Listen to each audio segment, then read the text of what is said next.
This torpedo boat crewman looks thoroughly unpleased with the situation.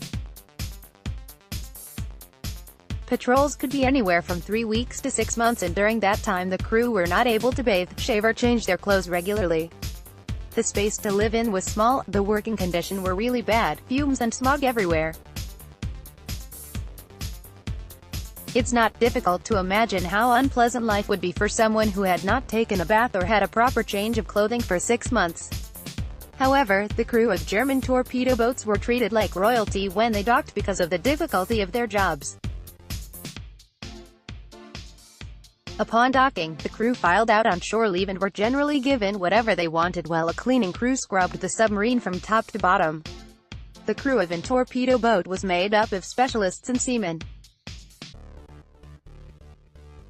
Specialist crew, such as radiomen, torpedomen and machinemen, were responsible for the operation and maintenance of equipment aboard the boat.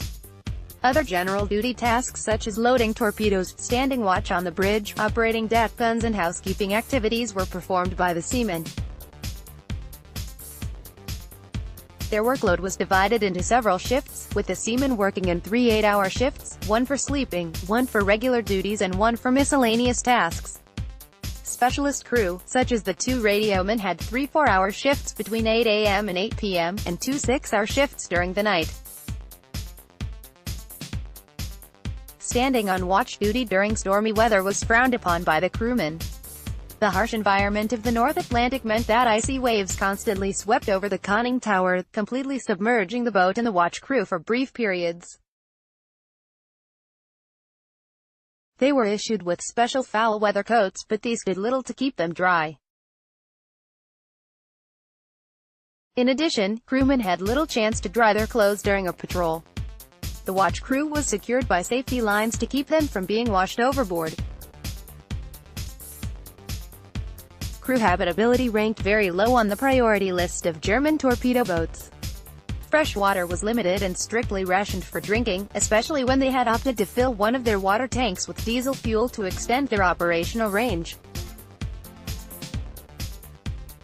Washing and showering were not permitted, with all activities of shaving, laundry being postponed throughout the entire duration of the patrol.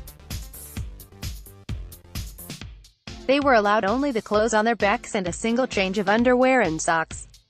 To remove salt from their skin caused by seawater exposure, crews were issued with special saltwater soap, but this was unpopular as it left a disgusting film on the skin. To control body odor, a deodorant was used. Crew space was at a premium, with each crew assigned one locker for personal belongings. And in order to maximize the limited space, the forward torpedo room also formed the crew quarters. Privacy was non-existent. Bunks were laid out on the right and left of the busy walkway, and human traffic was common, with crews getting forward and backward of the elongated torpedo boat. Only the captain was afforded any privacy. Made up of a simple curtain, it could be drawn over the captain's quarters, but he still could hear what was going on the outside. The captain's quarters was placed next to the control room and radio room, so he could quickly respond during an emergency. Food aboard the boat was another interesting topic. They brought the best foods available with them, including fresh meat, sausages, bread loaves, fresh fruits and vegetables, but the small refrigerators meant that food spoiled quickly, especially in the damp environment of a torpedo boat. Very soon, fresh loaves of bread would sprout white fungi, which the crews promptly nicknamed as rabbits, due to the white fuzzy appearance.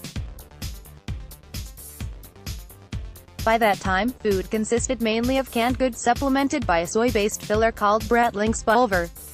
Issued by the military, the crew unkindly referred to it as diesel food, due to the constant exposure of diesel exhaust that surrounded them. Even going to the toilet was no simple feat. There was only one toilet available until the food stuffed in the second toilet had been eaten up. With 40 to 50 crews sharing the same single toilet, unpleasant emergency situations were sure to occur. The flush system consisted of a hand pump, where the contents of the waste was hand-pumped into the ocean after each use. Using the toilet was prohibited when stalking an enemy, as it was feared that the noise of clanking metal or floating debris would alert the enemy to the presence of a torpedo boat. Long war cruises took its psychological toll, with many crews painting a vision of emptiness, except for the occasional marine life for company.